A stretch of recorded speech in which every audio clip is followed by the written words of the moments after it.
Filmmaking, a podcast by Bonsai Creative that helps creatives in film get where they're going faster by sharing the advice, knowledge, and insights of professional creatives across the film industry.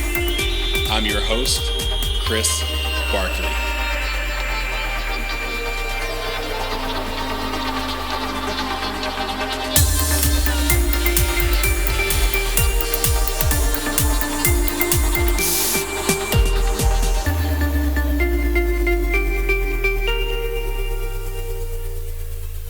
Hi, everybody. My name's Traci Hays. I am a director, and you may have seen my work on the romantic comedy A Nice Girl Like You, starring Lucy Hale, the Amazon Emmy Award-winning series Dark Web, the short film Frederick, starring Josh Mann and James Morrison, and most recently, the feature film Tangled that was released on Amazon this past February.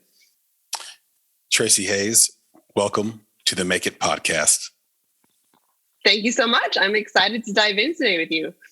I'm excited as well. And to give this audience a deeper sense of who you are, I'm going to read a very short bio. And like I always say, this is the internet. So if anything seems incorrect or needs to be amended, you just let me know and we'll make sure that gets corrected. Traci Hays is a DGA nominated director. Her feature directorial debut, Tangled, based on the popular series by New York Times and USA Today bestselling author Emma Chase, was released on February 3rd, 2022. If I could talk. Prior to this, Traci directed Frederick, which premiered at Dances with Films and won 20 awards, including Best Director at the LA Film Awards and Best Picture at the NYC Film Awards. Traci partnered with Women's Weekend Film Challenge to direct the thriller Disconnected with an all-female cast and crew. It won Traci Best Director at the Independent Short Awards, Top Shorts, and Indie Short Fest. Her short film 40-ish won numerous accolades, including Best Director and Best Short at the International NY Film Festival and official selection at the Rhode Island International Film Festival and showcased at the Short Film Corner at the Festival de Cannes. An alumna of Chapman University's film program, Traci was awarded an apprenticeship with Randall Kleiser, who continues to be an active mentor in her career. And that is a mouthful, and that's just a short bio. You've done so much more. You started as an art director and production designer, but I want to go back to Tangled while we talked about it. It's your latest feature film. It's what you released. It's on Amazon, as you mentioned. It's also on Passionflix. And this is an interesting partnership that you have. And I wanted to just start there with Passionflix. I've followed Passionflix for a really long time. I don't think the general audience knows exactly what Passionflix is. And I can explain myself.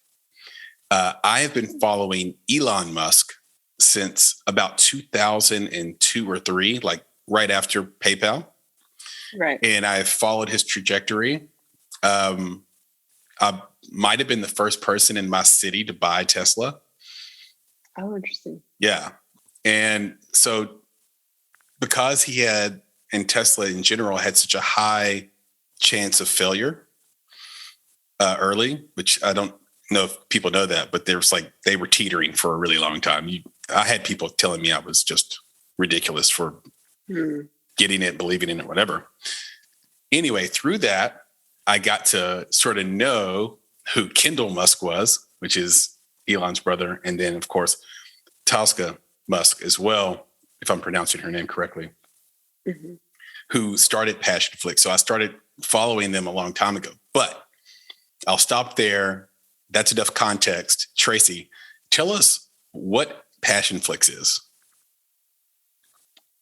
Absolutely. So Passionflix is a streaming service that specializes and focuses on turning best-selling romance novels into movies and television shows. Why is this not? Why hasn't this existed yet? Like, why is this novel? I shouldn't have used the word novel, but yeah.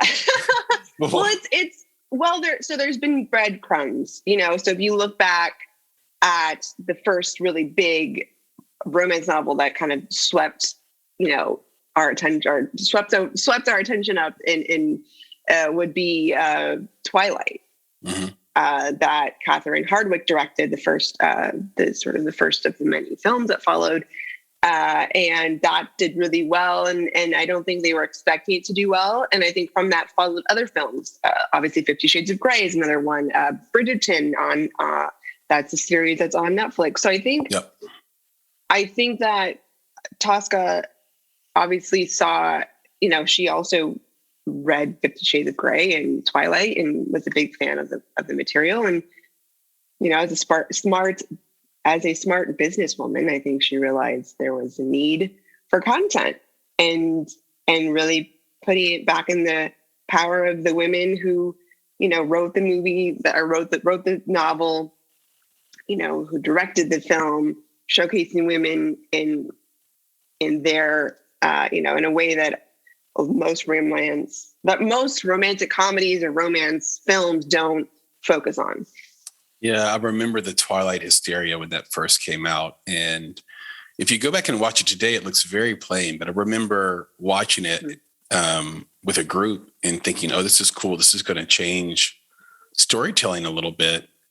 And right. I think Stephenie Meyer wrote that, right? Is that her name? Stephenie Meyer wrote Twilight. But I remember thinking, here's a woman who's absolutely brilliant, but she was able to write sort of down to the audience that needed to understand it and get the story and understand what she was doing. And you're right. It kind of changed the way certain stories are sort of approached. And I think you're right. I think in general, Hollywood is a sort of risk averse. And I think investment in media in general is a risk averse thing. And you need to prove, you need someone who to take a risk and like prove the concept, right? And you're right, Twilight totally did that. And then it made the decision really easy for, the second to fifth mover sort of advantage people, right? Yeah, so exactly. Really, really good point. How did you meet Tosca?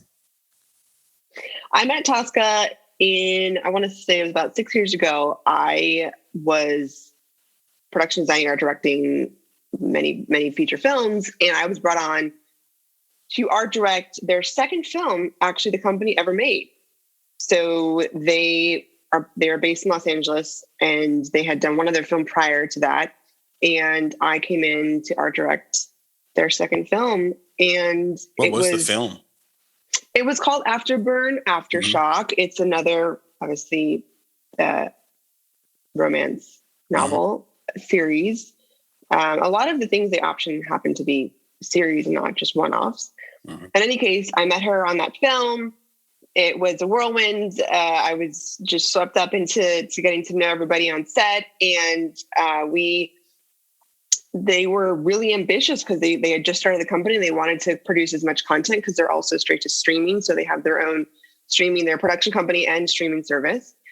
So they decided, to just keep making films almost back to back. I immediately started working on their next film.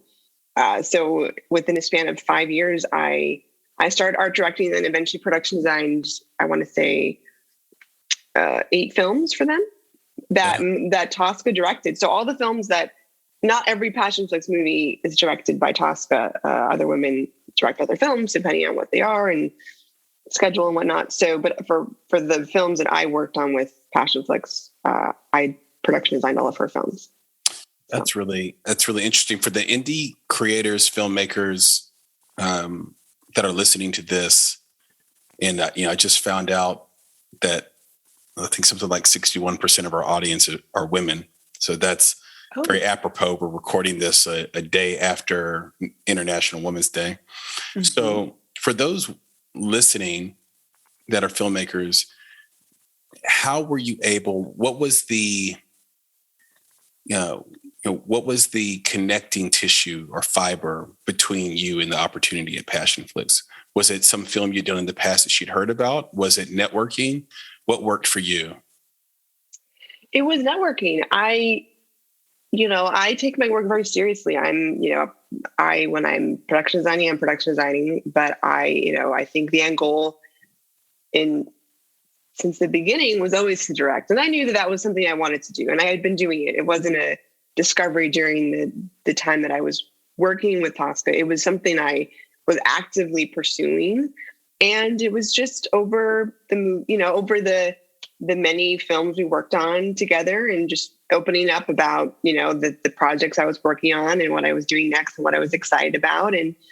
And they saw my passion and obviously loyalty and visual eye, and gave me the opportunity to direct a short. So it's interesting. Not only does Passionflix, they beyond making TV and features, they also do shorts, as they call them, quickies. Quickies, yeah. Quickies. So at the time, there was a couple producers. Gina Panebianco was a producer there as well. And we connected, and her and Tosca decided that this was a great idea. And so they really let me, it was a 2-day shoot in Los Angeles, and it went really well, and they put it on the platform. And that was sort of the sort of moment, the shift in terms of seeing my work. And then I continued to production design a number of projects for the company. And then at the top of 2021, I was given an opportunity to direct another short for the company. And this time it was more of a comedy. And prior to that, all my work was really focused on drama, supernatural, thriller, darker tone work.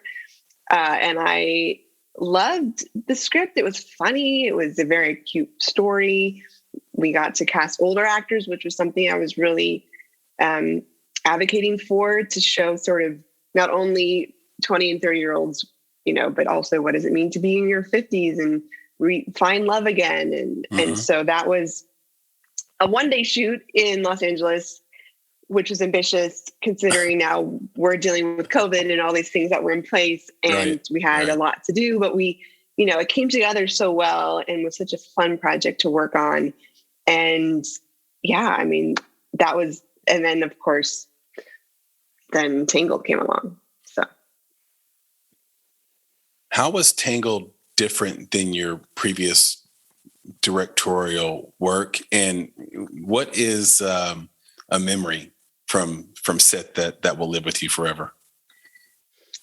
Oh, good question. Tangled. The length. It's a feature. I had directed at that point 12, 13 shorts and TV and commercial, a couple commercials. So, and I had spent, I had productions on 30 feature films, I had been on set, but I think to be in that position going into a feature, it was different because it was a romantic comedy. I had only done 2 other projects that had comedy elements to it. Mm-hmm. And it was really ambitious. It was a super ambitious script. Very, very, a lot to do in a short amount of time, and high production value. Everything's Wall Street, high end, penthouse, New York City, big, and doing that on a lower budget film. Obviously there's always challenges that come with that. One of the moments when I walked into the office location, which was where everything took place, the sort of the heart of the movie, the way it would look, the way it would be a project, that the moment when I walked into the finished location with my team, it was like walking into the movie. It was, I had read the book and we'd had all these conversations, and I just remember walking in going, we had a lot of last minute changes with these locations, and we were so fortunate to end up at this beautiful office space in the middle of downtown Atlanta, and it was stunning. And I was like, this movie is going to far surpass my expectation in terms of really elevating the look and style of the film. I was just blown away.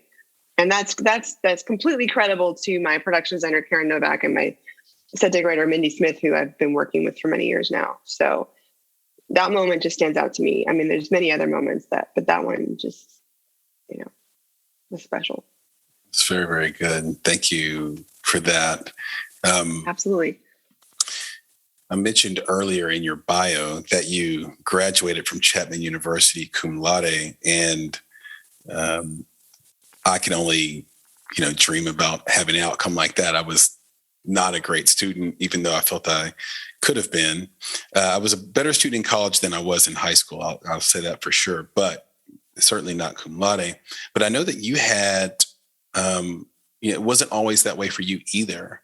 We're going to bounce around a little bit. We do that on this podcast, but I want to take you back to the beginning and what got you into film. I know that you had early troubles with just dyslexia and that pushed you and challenged you in unique ways. Then you had health issues. Was it 3? You had 3 open heart surgeries by 16. Is that correct? I mean, that's remarkable. That's unbelievable. Was there, it's such a demanding industry. You had these blockades. Have you ever been sort of near the point of giving it all up? In that moment, how close were you to, or did these challenges push you through? How did you deal with these things in your youth coming into film? Yeah, I mean, I think we all have challenges in our lives that we have to make hard decisions, and I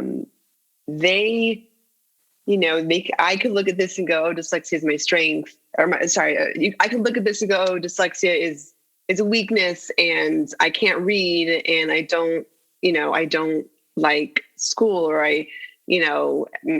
I'm weak because I've had a surgery. And I looked at those experiences, and they actually are the foundation for what gave me my unique voice as a storyteller to this day. And they were the foundation and the building blocks for giving me my work ethic and my empathy, and being able to connect with underserved audiences. I mean, these moments in my life that could be seen as a tragedy, I feel like now as an adult, I look back, gave me my voice. And I'm so grateful for these experiences because they made me a stronger person.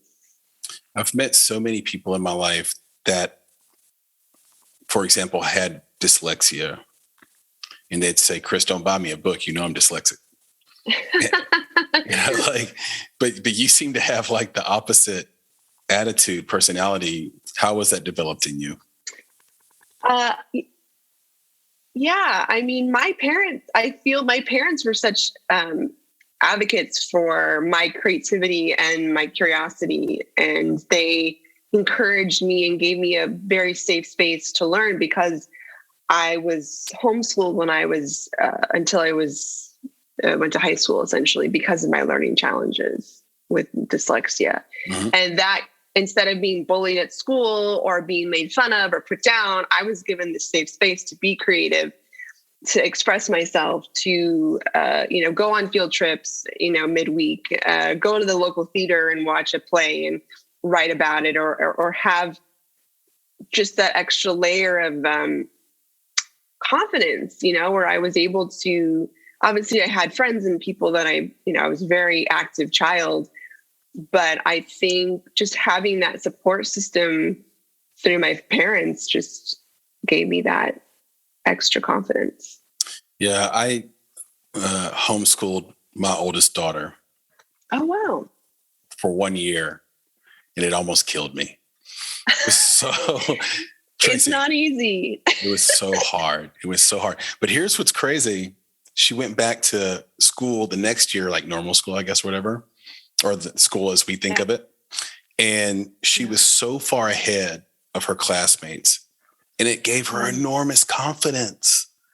So I would tell anyone that has kids, of course, this isn't a parenting podcast, but I would tell anyone, give homeschooling a try 1 year. And especially if your kid is suffering from a low self-esteem, like my daughter was at the time, it gives your kids something to hang their hat on. Like, oh, I'm better at math and English than you could be one attitude. Another attitude could simply be, I'm available to help you now because I understand it. I understand the subject. Right. And so, yeah, totally relate to what you're saying and dig it. Was there a movie? I know you're super smart and you were in junior college at 16 and you had that theater program that really got you into film and got you excited about it. But was there a movie before that you said, oh my God, how are they doing this? I want to be in film for the rest of my life. You name it. Yeah, there was two moments that stand out to me in terms of that. I think I was 8 or 9 and my parents, we would go to the matinee theater, like matinee theater in our town a lot. And one of the first theatrical productions I ever saw was The Wizard of Oz. You grew up in San Jose, right?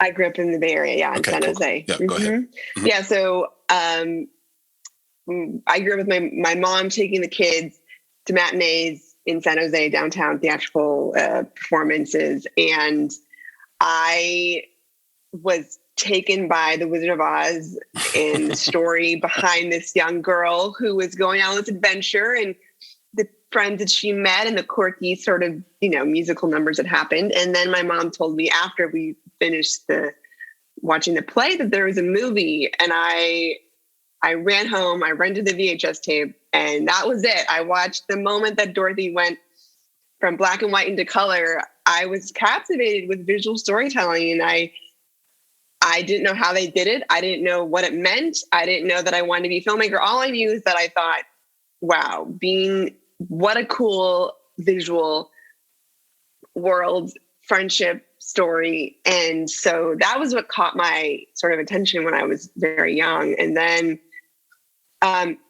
in terms of wanting to be a filmmaker, that idea didn't really become something that I knew existed until I was about 12 or 13 when I watched the behind the scenes of Lord of the Rings for all of our nerdy friends out there.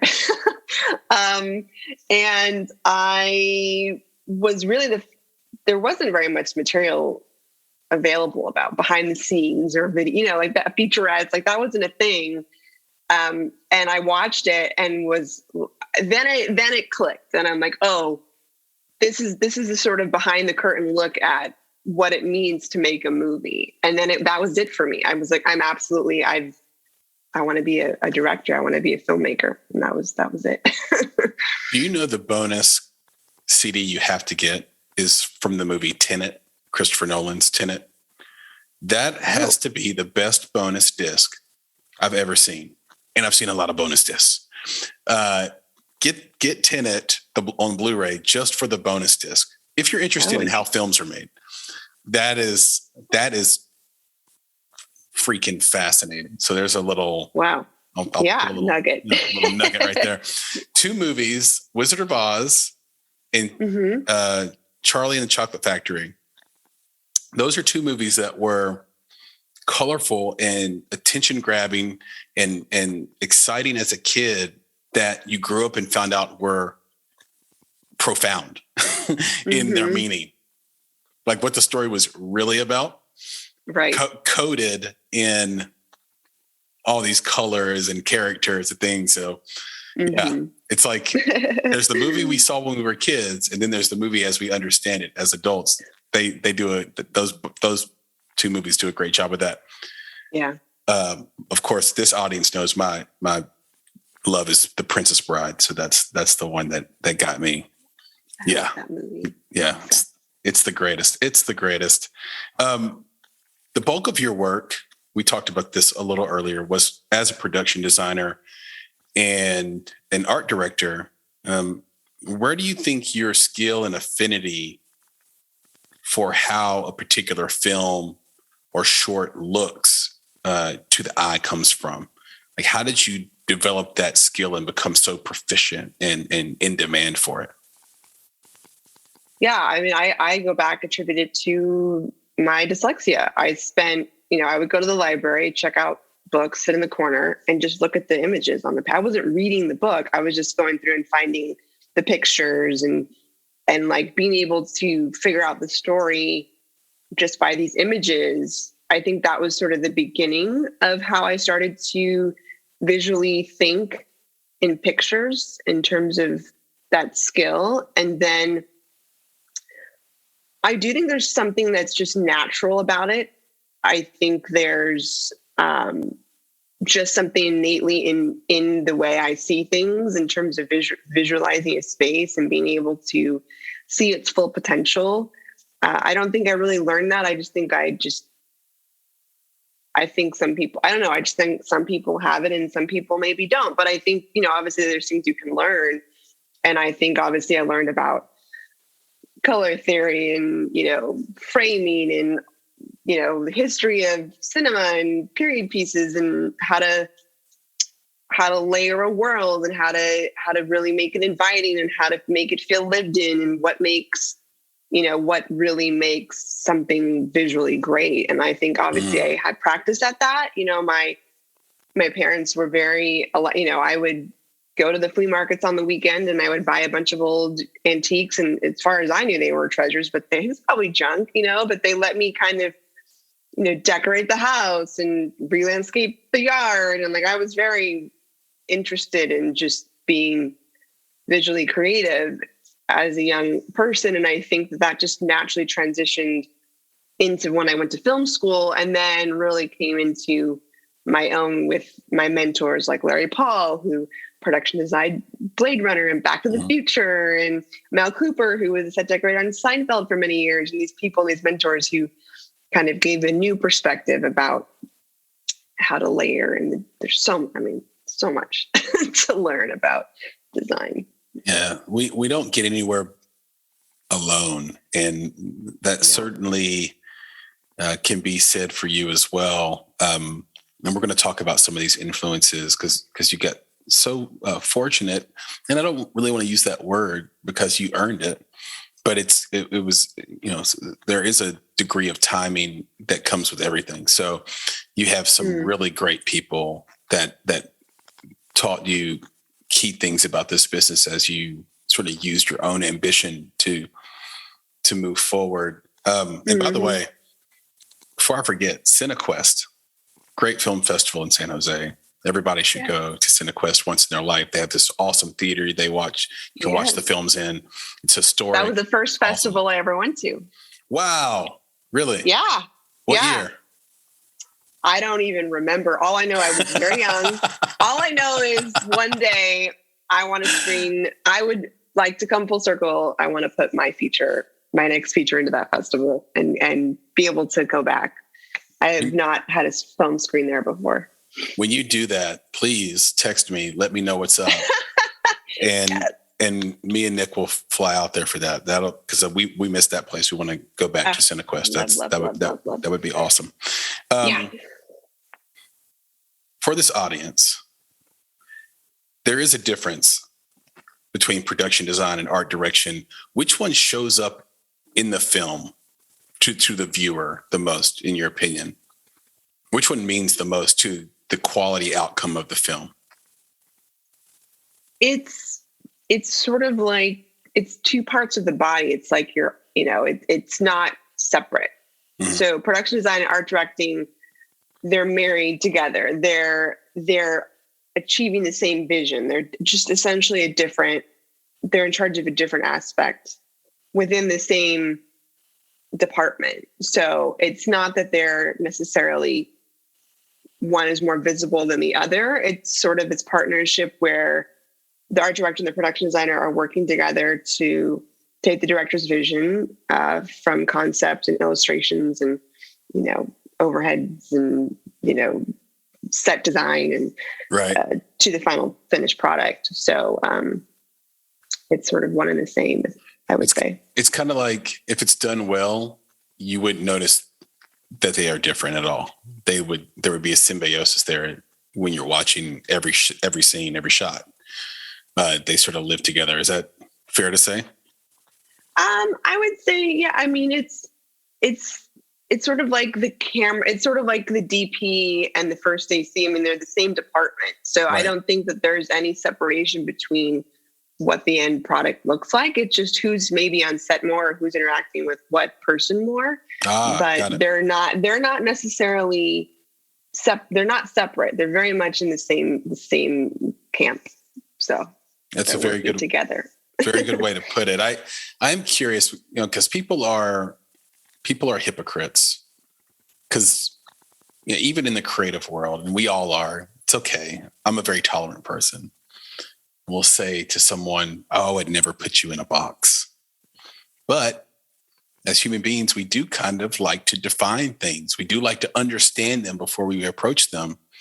And I know how difficult that is as a creative that wears a lot of different hats. And I don't mean that literally. In this case, I mean it figuratively, because I know literally you do wear a lot of hats. But how hard was it for you to tell these other professionals that have reached a professional benchmark that, hey, I'm not a production designer anymore. I'm not doing art direction. I'm going to direct films now. Were there obstacles that you faced transitioning from one to the other? Absolutely. And I wish, we could spend the rest of our time here talking about that. I mean, frankly, because I think there's no one path forward. Mm-hmm. I think a lot of people have aspirations and have goals and dreams, and then to actually actualize it and figure out how to take that next step is terrifying. I mean, it was for me. I think I was afraid people would lose their respect and not take me seriously because, oh, how can you be a director? Everybody wants to be a director. You production design, what have you done that would merit that? And so I think I was, afraid for a while, just the transition and when to make the transition and when was the right time. There was no roadmap or, guidebook on how to do it in the most professional way. And I think I had to let go of that fear and just ultimately I had to be ready, because if I wasn't ready to go on that journey and take that risk on myself, nobody else would have. So I think I started, obviously that was always the end goal. And I was always ambitious, always trying to learn and elevate my own work and what I did. And so going to film school, I was directing many short films, post-graduating, I was directing as much as I could, whenever I could. And it wasn't, the biggest hurdle was the feature, right? It's I'm a first-time feature director. And there was a lot of false starts along the way. There were other projects that were supposed to happen before Tangled, and they just, so close to that first feature, and it didn't happen. And so, it was sort of that, just keep going, don't put your head down. And I think really what ultimately was the biggest help in making that transition was working with a career coach who was my support system and sort of help guiding me and reaching out and finding my agent and, sending a million query letters and sort of just finally saying no to production design and just saying, hey, I'm directing, and being able to say that and be confident about it was such a journey to get to that moment. But I'm so glad I did it. And when I did it was so important. And, because if you don't say no and you don't leave the time for what you ultimately want to do, you're never going to have that time. And the decade went by like that. I never had time to I mean, obviously I was developing and I was driving myself crazy and wasn't probably the healthiest person because I wasn't sleeping and I was, working on my days off because I love what I do. But I think, production designing movies is a huge responsibility. You're on the clock, basically for 3, 4, however many months. So I wasn't able to really dig in and give myself the time I needed till I finally made that decision, and it's huge. I'm really glad I did. Yeah. So much to dig into there. You said a few things that no one else has really touched on before in your position. Earlier in the conversation, you used the word loyalty, and that just jumped out to me like, wow, okay, so loyalty played a role in making sure you could get that directing gig. And now you said career coach. And there are so many career coaches that give the field of career coaching a bad name. But when you are good at it, it's incredibly effective. How did you make the decision as a creative, which is so hard for creative people to do, to hand over a piece of your life to a career coach and kind of fall to your knees a little bit and say, I need your help? I will say I've always been a curious person and was always the first to admit when I maybe didn't know something or needed help with something. But this was another level. I didn't realize what a career coach did. I didn't know they existed. I knew what therapy was. And I'm thinking, well, what do they do? Are they a therapy for my past? And the best way I can put it is a career coach is a therapist for your future and the goals you're setting. In my case, I specifically started working with a career coach who works in the business as a producer, as a talent agent, who understands the business, who's actively working in it. And that to me is so key as somebody who also works in the business, to work with somebody who understands and has those connections to give me actual sound advice. I happened to know this person for a while, and we just started talking one day. I think this might have been 2 years ago. And she started explaining to me what she did. And I was like, oh, that sounds really interesting. That's kind of where I'm at right now. I really need the help. How do I write a query letter? How do I best position myself when talking to producers and talent managers and a potential investor? And, what should my bios say? What should I put on IMDb? There's so many things, little details, and how to best position and set yourself up for success that I hadn't maybe thought of or realized was until we started working together. So really it started at the top of 2020 when everything kind of went quiet. And I was in the middle of art directing a movie and we got shut down. And I kind of had to spend time with myself and be honest and really reevaluate what I was doing. I was exhausted. I had done back-to-back projects, and out of that time, sort of reevaluating things, that's when I started working with my career coach, and made a big difference. The rest is history.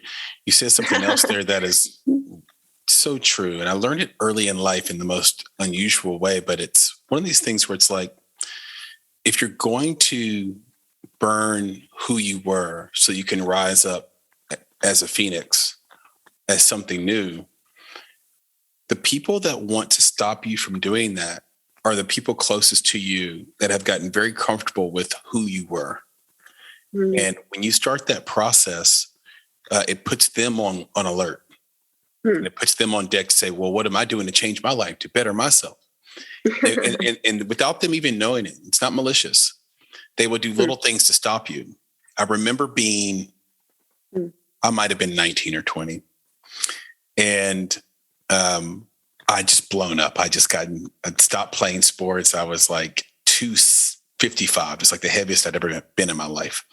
And for those who don't know my physical sort of stature, I'm like 6'3", and I like to be 225 usually, but I was big.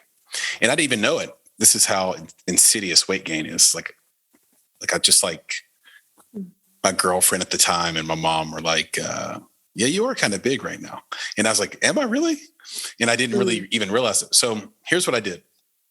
I wrote down everything that I thought was making me fat, everything that I ate every day.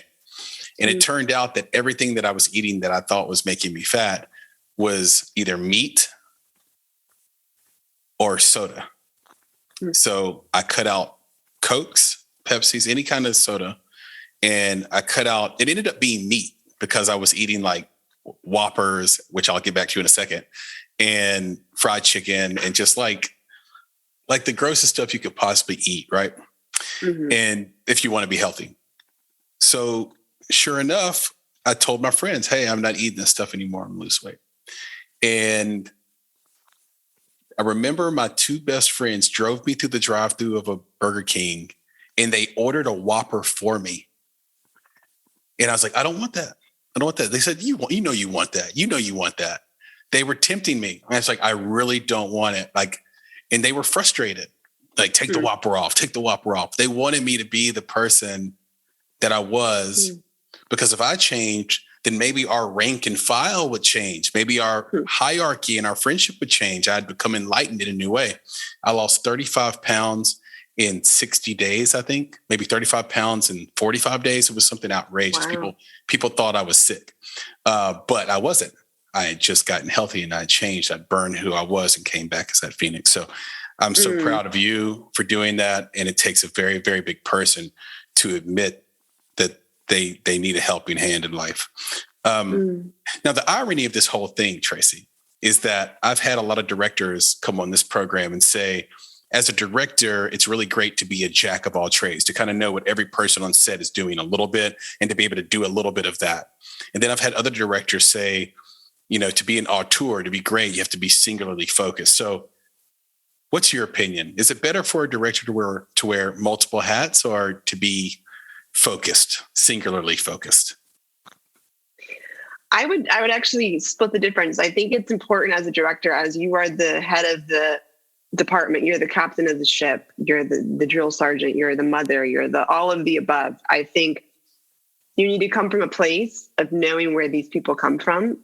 And I think it's important to understand and value the work that all your department heads are doing, understanding, like creating a common language, how you speak to actors. You need to also understand how to speak to your cinematographer, how to speak to your production designer, how to speak to your composer. That doesn't mean you have to go and learn how to play piano or learn how to become a cinematographer. I think obviously there's plenty of people that sounds like it would be a fun thing to learn. But at the end of the day, I think to communicate the most efficiently and effectively, you have to understand what they do. That doesn't mean you have to actually wear all those hats in the physical aspect of production. I mean, I've worked with people that have worn multiple hats in production. But I think when you're on set, your focus as a director should solely be on directing. Right. There are actors that also direct their own projects. There are actors who write their own movie and produce it and act in it. There's lots of different combinations. And I think you have to be honest with yourself and not spread yourself too thin and be able to deliver your vision in a clear and effective way. And if you get distracted by wearing more than one hat, then you have to, I think it's important to be honest with yourself. So coming from that place of knowing, I think it's important. But when it comes to actually implementing what you're doing, I think it should just be focused on directing. Thank you for that. That's very, very good insight. You are the director of a handful of absolutely killer short films. And you're welcome. And that is not lip service at all. I would not be mad at anyone in this audience if they left the podcast right now and went to tracihays.com, TRACI Hayes.com, and watched the short film Frederick. And then come back to the podcast. But I would not be mad if you left right now to go watch Frederick. That was really great. I have no idea how you got the artwork in there. That artwork was unbelievable. The way you set up the twist at the end was fantastic. I know you didn't write it. I know Josh Mann wrote it. Mm-hmm. But I thought that was my only beef, is that I wish Josh would have let... Can I say this and not ruin the movie? Spoiler. well, here's the thing. I just wish he would have let the outcome be what it was instead of having that last scene where he comes back. Mm-hmm. Because there was this almost Black Swanish feel to it, Aronofsky's Black Swan, where it's like, he manipulated that whole thing so that he could be remembered. Because the thing that I most relate to in that movie is the need to be remembered. I mean, if I'm being really honest, I am hyper aware and conscious of the fact that I am recording something that will be evergreen in time. Right. That's just something I think all artists kind of share. Yeah. Whether they want to admit it or not is up to them. And so that one really touched home. But you also did a short called 40-ish that Nicole Stewart wrote. And I thought, sort of in honor of the month of March, which is the month we're recording this in, we talk a little bit about women's representation in film and the film industry a little bit, just touch on it a tad. That film is about ageism. Are there other barriers for women outside of ageism and, let's say, ethnicity, which is another one that comes up a lot, that we don't think about, that's pervasive in your opinion? In terms of just being an actor, like, or just in general with the film business? Just in the film business. Yeah. Sorry. Broad stroke it. Like, if you're a woman in film, are there unique barriers that the women listening, female filmmakers listening to this podcast, should look out for as they go out into the world and try to do this work? I would say, you know, as a woman storyteller, obviously I think everyone has been through a challenging time, regardless of, you know, experience or how many films. I think we've all been met with some form of obstacles. I do feel that there's a need for the gatekeepers to bring in new, fresh voices and focus on material that we so desperately want and need, but don't have an opportunity or a platform or a way to be able to show that and produce those kinds of storytelling. I think that's changing right now. I think it's been changing, especially since the Me Too movement. I do think there's a lot of work that still needs to be done. I think Gina Davis is doing an incredible job with her organization. That would be a place I would encourage anyone to follow and support. She's very transparent about numbers and what people are actually watching, what people actually want to watch, not just lip service or sort of, you know, it's not imaginary. I mean, they're hard numbers. They're actual data that she's taken the time to collect, and she's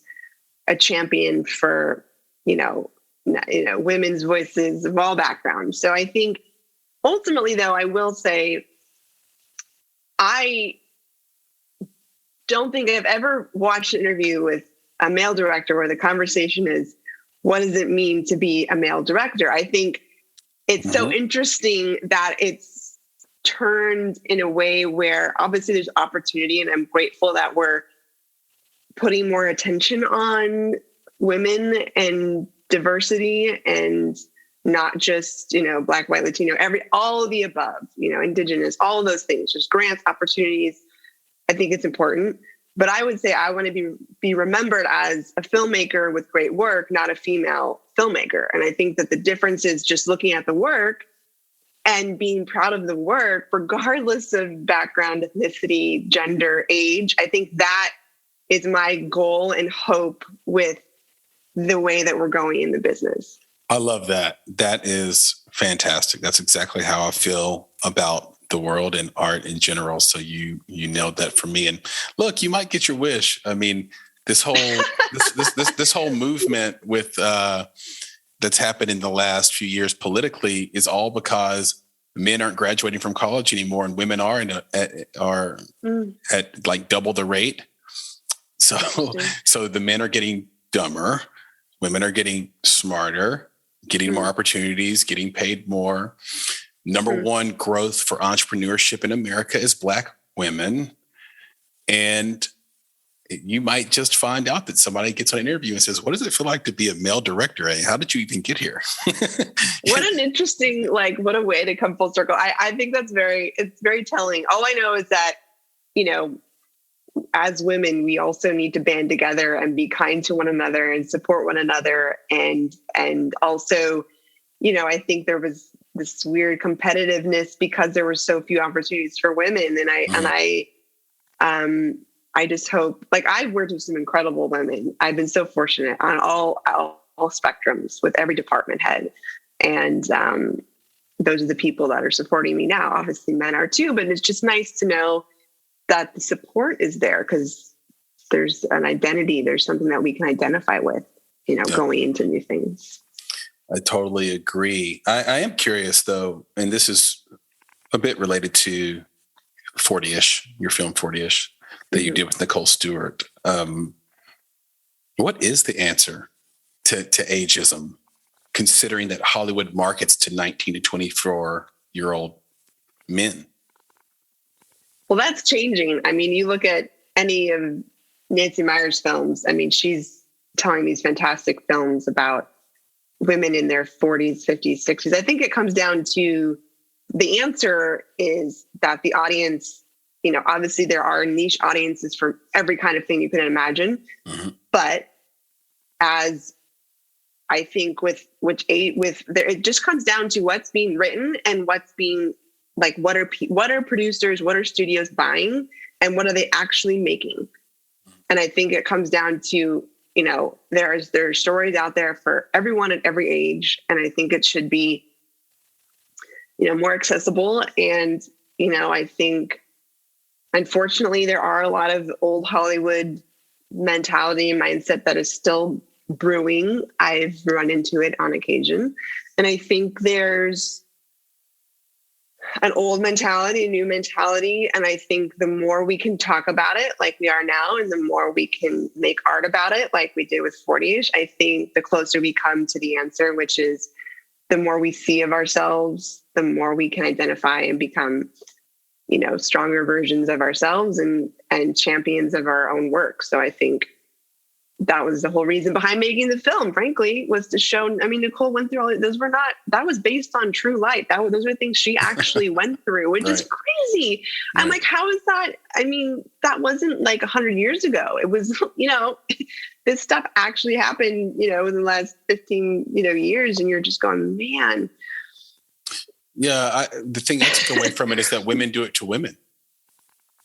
They do. It's unfortunate. And that was what I was speaking to earlier about supporting each other in the work. I wouldn't lie and say that I've not run into that myself. Thankfully it hasn't been a lot, but I've seen it. And I don't quite, that's their own beef that they have to figure out. That's not, if they have self-conscious about something, or who knows what the issue, who knows what it might be. But yes, unfortunately, that is something that happens. It's likely a false sense of power. I always look at it like that. It's like, hey, I made it into this spot. I'm in a position to make or break a position, or get, you either get paid or don't get paid through me. Mm-hmm. And I'm going to kind of make this call on you because I wouldn't hang out with you, or whatever the ridiculous reasoning is. Or like being insecure, or just about knowing your own who worth. Their buyer is too. Maybe, I don't know. Yes, and insecure about your own worth. Exactly. Yeah. I don't know. It's like, wouldn't you want to be proud of that person? Like, I don't know. People. Right. Regardless of gender, I think it comes down to like, there's insecure, shitty people. I don't know. Yeah, exactly. Like, you're just like, all right, moving on. Moving on. Speaking of the direct opposite of insecure, shitty people, can you talk to me about what Martha Coolidge's mentorship has meant to your career and life? Oh, I'm so glad you asked. Absolutely. I have to give a little shout out to her. Just because she just had a film come out called I'll Find You. Okay. It's in theaters right now. It's a World War II beautiful love story. I had a chance to preview it. And she has been nothing but a solid rock of just endless advice and support since the moment I met her back at Chapman, actually. She was what they call a filmmaker in resident at the time. And Chapman would bring in guests, industry professionals, and sit down and have these dinners, which were like the best kept secret at the school at the time, because you were a college student eating steak and drinking wine with awesome people. And I'm like, how does no one know about this? So I took full advantage of it because I got to meet some incredible people, including Martha, and her mentorship and growth and friendship over the years have, I think she told me this, and I'll never forget. She said, you will never stop having to prove yourself in this industry. So be as prepared as possible and do your homework. And that stuck with me. And she, I called her when I was making Tangled. I called her on the phone. And I'm like, what would you do in this situation? Or like, so it's never stopped. Like, she's always had this fire in her. And I'm so just amazed at the work she's done, continues to do, and teaching and directing and balancing a life and being a mom. I mean, oh my goodness. Anyway, I could talk about her for a long time, but yeah, she's been still as a great friend. Kudos to Martha. She sounds like a superwoman, and I will definitely check out I'll Find You. I am a sucker for a good love story.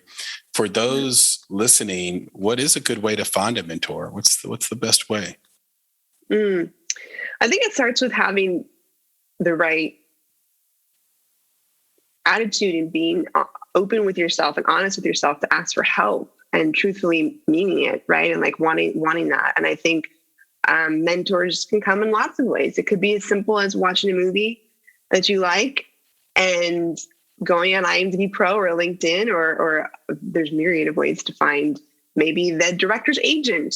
It could be as simple. I remember watching a fantastic documentary about dyslexia. Never had seen it before. And I emailed the filmmaker after watching the movie because I was so thankful that they took the time to explain it to me. Here I am in my, this was a while ago, late 20s, early 30s, finally understanding what it is I have. And so I took the time and I reached out to them. It could be as simple as just taking the time to email or find someone's contact information of someone you respect. You don't even have to know them. Now there's the other route, which would be someone in your life that can introduce you to somebody that happens to have a connection with them. Or it could be, mine was through film school. These professors have a lot of wealth of knowledge and are more than happy to give advice. And I've kept in contact with everybody, frankly, that has, there's also mentorship programs, especially for women. Women in Film has mentorship programs. Every year they work with industry professional, and obviously you have to apply, and it's this whole thing. But there are opportunities that are obviously out there for women, and not for men too. I mean, I think there's it just comes down to asking for help. Having that courage to step out on faith, ask for help, and not be afraid of what comes next. And it's interesting because I think people who have achieved a thing want to share how they achieved a thing. And it's part of that person's legacy. I know for me, just as a callback to what you said about those dinners, we hold a sort of unmarketed, off the book secret filmmaker dinner once a month, right here. And it's amazing. Everybody networks with each other. We screen a film. Maybe it's a film of someone who's there. And we just talk, and the mentorship can happen in this most sort of natural and cool way. Also advisory to the board for women in film and television here in Nashville. So if there's anybody in Nashville listening that wants that mentorship, reach out to me and I'll find a woman that has been doing it for a long time, and we'll mentor you. Love that. Yeah, absolutely. And so yeah, I can mentor you. Traci can mentor you. Just ask. Women in Film can mentor you. There's all kinds of ways to do it. What are the two best pieces of advice you've received so far in your career, and who did they come from? Yeah, absolutely. I said this earlier, but I'm going to say it again with Martha. But oh, please. The two best pieces of advice that I've gotten in my career thus far. The first is from Martha Coolidge. She said, "You will never stop having to prove yourself in this industry, so be as prepared as possible and do your homework." And that has really resonated with me, and something that I took to heart and prepare for everything, not just film, meetings, generals, all of the above. And then the second piece of advice, I actually read in a book this past year by Matthew McConaughey called Green Lights. Oh, I love Green Lights. Fantastic autobiography. And he said, it just really just out of anything, I really took to heart this, which was, you have to know who you are before you know what you want to say. Knowing who you are is the basis for where everything comes from. It's powerful. And knowing who you are before you know what to say. What to say. Yeah, I loved Green Lights, and it's even better on audiobook because Matthew's narrating it himself, so you get a sense of these stories, and the way he's telling the story is really great. There's a guy that I came up with in film named Casey Fuller. You guys can find him on Instagram and just search for Casey Fuller. And he does snippets from Green Lights in former Matthew McConaughey characters. It's hilarious. He does a really good. That's really interesting. Yeah, okay. Yeah, it's awesome. He does a few of it. You have to check it out. Shout out to Casey Fuller for doing that. Who are the creatives that you most admire, Traci, and want to emulate as a director? And what do they do from a technical or skill standpoint that sets them apart? People I admire. There's a few. Let's see. I'm going to start. There's been a few filmmakers that I've been just absolutely blown away with as of recent. Obviously, throughout my career, many people have inspired and influenced my work. Most recently, Jean-Marc Vallée is a fantastic director. Unfortunately, he passed away the top of this year, but he left behind a legacy that is truly beautiful work, from Dallas Buyers Club to Wild to Big Little Lies to Sharp Objects. And he just has an immediacy to his storytelling that was truly just breathtaking and drew me in right away, and something I hadn't quite seen done in that way before, especially his editing. He also edits all of his own work, which I admire. Oh, wow. So that was, as of recent, he's really been somebody that I've just really looked up to and watched his work over and over again. And it's also beyond filmmakers too. I've been inspired by other people in my life, like Larry Moss. He's an acting coach. He has coached some of the most prolific actors that we all know of, and he just has inspired me in how I work with actors. I mean, he was the biggest game changer, and in terms of how I talk to actors, frankly. I mean, I started auditing his workshops probably 7-8 years ago, and in person, and I've never been the same. I mean, he's just truly transformed how I break down a script and how I talk to actors. And I've met some incredible people through these workshops. And then, I mean, there's some, my favorite composer, Ludovico Einaudi, has inspired, he's an Italian pianist and has inspired me in the work I've done. I've used his songs, I would say most recently were in, they were part of a soundtrack. They've been in a couple soundtracks for films. Okay. So he also composes from film and television, but he started out, he does concerts. I've been to a couple in person. I mean, so emotional. I mean, like to the point where I'm just totally emotionally and crying because there's something just so beautiful, and I can't even describe. I think it's just especially in person, just like feeling the melody and what he's trying to say through his work and the simplicity of it, and just being there on the stage with just his piano. It's so raw and emotional. And so he's been a huge inspiration to how I think about music. You have to send me that. Send me absolutely. Just send me the name and I'll take care of the rest, I know it's such a, I couldn't even spell it for you. I can say it, but his name is a little challenging to spell. I just didn't want to be like the parents. You're like, what does this mean? It's like, it's called Google. Just go Google that. You'll figure it out. I didn't want to be that guy to ask you to do all the work. No. It's all good. Google I mean, and I would say, goes without saying, I've been so impressed with Catherine Bigelow's work over the years. Just with 0 Dark 30 and just all of the things that she's done.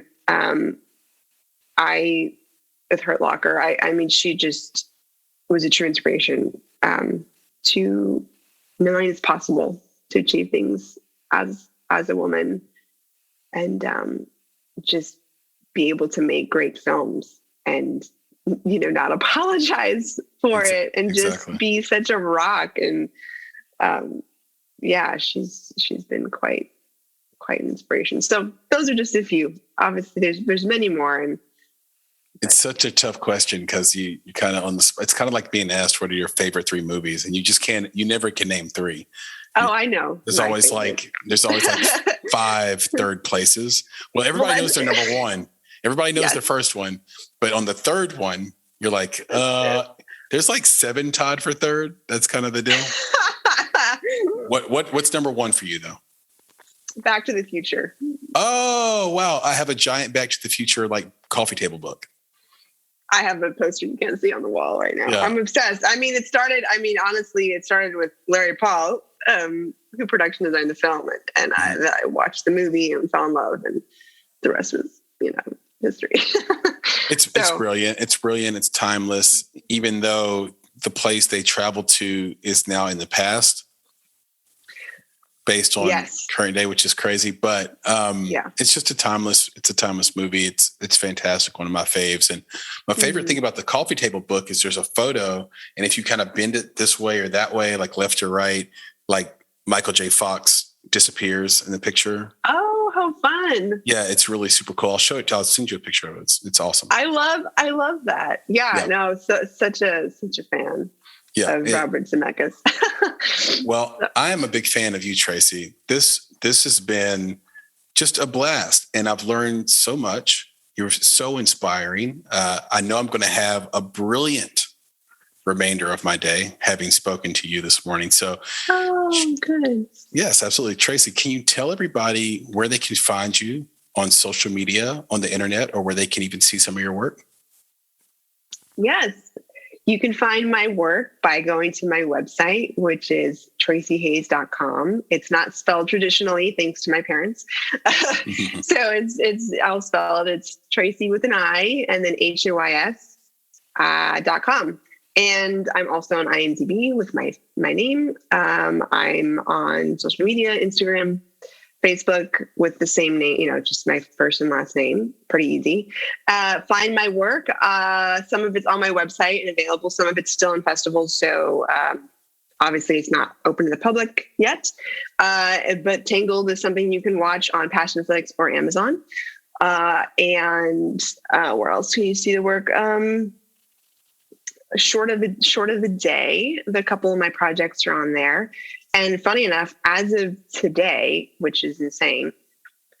So as of today, Omleto, I'm probably pronouncing this wrong. Omleto is re-releasing Frederick on their platform. It has like 4 million subscribers. It's supposedly being released like as we speak on their platform today. That's amazing. I know it's going to do really well. That is an excellent short film.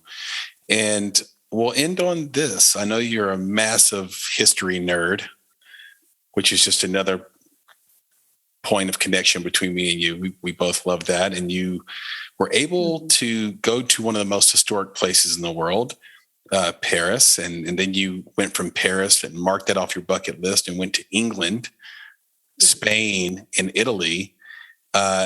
All historic places, by the way. When you go there, the depth of history is so beyond what we have in the States because we're such a young country by comparison. What else is on your bucket list since you marked those off?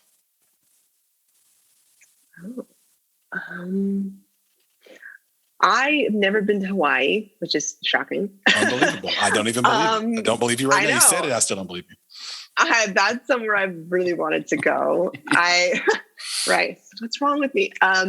I actually want to go back to Italy and visit other parts. Like obviously I went to Amalfi, but I've never, I want to go more inland. I want to see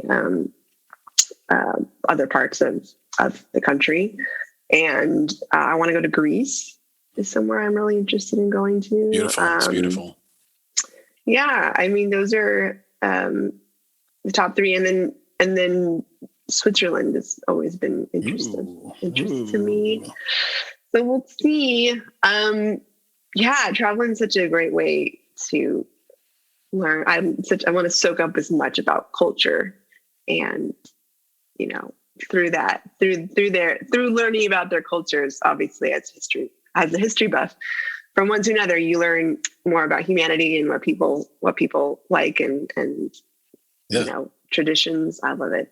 To me, it improves your eye. It just makes you even better as a director and as a creative. And there's a show, I think it's on Showtime now, but it started on CNN, and it's called Finding Italy with Stanley Tucci. I think that's the name of it.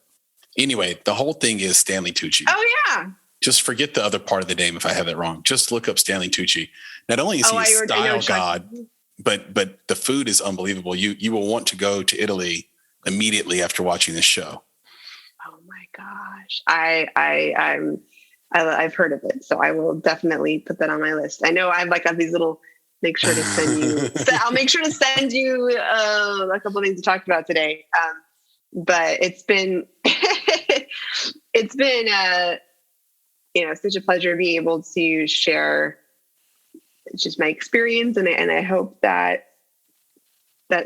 someone will have taken something away from this and maybe helped or inspired or made them think about something and help them on their journey, as I'm still on mine. I know that's going to be the case, Traci. And I just really appreciate getting to know you better. And I hope we are able to stay in touch from this day forward. Everyone listening, go out right now. Watch Tangled. It released this year in February. It's on Amazon. It's on Passionflix. It stars Catherine Hughes and Josh Pless. If I pronounced his last name wrong, I'm sorry, but I think I got it. You didn't. Tangled right now. Go watch her short films, 40-ish and Frederick and many, many others right now. Traci, this has been incredible. And I would wish you luck, but I know you don't need it. Well, it's good to hear it though, because it's all about hard work, luck, timing. I think all of it is attributed to the work and the next step, the next project for me. So beautiful. Mm-hmm. Well said. All right, Traci, this has been a blast. I will talk to you soon. And for everyone listening, make sure you go to Apple, Spotify, wherever you listen to podcasts. Check this out. Like, subscribe, all that good stuff. Go to tracihays.com. Like all of her stuff. Watch it. And until next time, folks, be safe. Take care of one another. And Traci, take care of yourself. Thank you so much. Pleasure meeting you. Pleasure's all mine. Bye. Bye-bye. Bye. You've been listening to the Make It podcast. To find out more information about this week's topics, including links to relevant blog posts, projects, and indie creatives, please visit our website at www.bonsai.film. If you haven't already, you can join our podcast community on Apple Podcasts or the podcast app of your choice by searching for Make It Bonsai Creative, and the show will pop right up. You now have the opportunity to support the production of this podcast. If you love Make It and are a true fan of what we're trying to accomplish in the indie film community, please visit www.bonsai.film and click Contribute. Contributions start at only $5 monthly. You can follow us on Instagram and Twitter at _Bonsai Creative and on Facebook by searching for Bonsai Creative. You can provide feedback to us via email at contact@bonsai.film, and you can follow me, Chris, on Twitter at FlamingYourHeart. That's FlamingYurHeart. And of course, if you're looking to take a big step towards your filmmaking success, go to www.bonsai.film and click on Services to explore a variety of offerings from keynotes and panels to pitch readiness assessments and so much more. You have everything to gain. Until next time, be better, be creative, be engaged, and thank you for listening.